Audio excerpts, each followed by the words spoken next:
பேசுகிறேன். எல்லோரும் எப்படி இருக்கீங்கன்னு நினைக்கிறேன். நல்லா இருக்கீங்கன்னு நம்புகிறேன். ரெண்டாவது என்னென்னா, இப்போ வந்து நம்ம சர்ச்சுக்கு கிளம்புவோம். நான் எப்பவுமே வீக்கெண்டில் வந்து சர்ச்சுக்கு போவேன். ஸோ சர்ச்சுக்கு போகிறதுக்கு முன்னாடி நான் அந்த வந்து இல்லாதப்பட்டவங்களுக்கு சின்ன சின்ன பிஸ்கட்ஸு, அந்த போண்டா பஜ்ஜி, அந்த மாதிரி பலகாரங்கள், சாப்பாடுகள் எல்லாம் வாங்கி தருவேன். ஸோ இப்போ வந்து அதை ஒரு சின்ன வீடியோ மாதிரி எடுத்து பார்க்க போகிறேன். அவங்களோட ஹாப்பினஸில் எப்படி இருக்குன்னு நீங்கள் பாருங்கள். ஸோ உங்களுக்கு காமிக்கிறேன், வாங்க சர்ச்சுக்கு போகலாம்.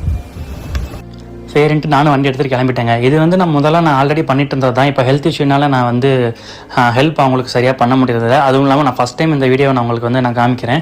சரின்ட்டு பிஸ்கட் கடைக்கு போயிட்டு பிஸ்கட் எல்லாம் நம்ம வாங்கிட்டு இருந்தோம். 2 மில்க் பிக்கிஸ் பாக்கெட்டு அவங்களுக்கு ரொம்பவே பிடிக்கும்.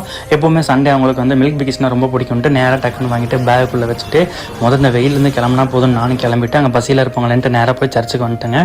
சர்ச்சுக்கு வந்த உடனே நான் வந்து பார்த்தீங்கன்னா எனக்கு ரொம்ப நாள் கழிச்சு வந்த மாதிரி இருந்துச்சு. அங்கே ஒரு டாகுக்கு ரொம்பவே உடம்பு சரியில்லை. ஃபஸ்ட்டு அந்த டாகுக்கு தான் நான் போட்டு அவனை கொஞ்சமாக ஒன்றோட எல்லாம் சரியாக போய்டும் அப்படின்ட்டு நம்மளும் போய் ப்ரேயர் பண்ணலாம் அப்படின்ட்டு ப்ரேயர் பண்ண ஆரம்பிச்சேங்க. இதெல்லாம் நான் ஏன் பண்ணுறேன் அப்படின்னா, எனக்கு வந்து ஒருத்தவங்களை பர்சனலாக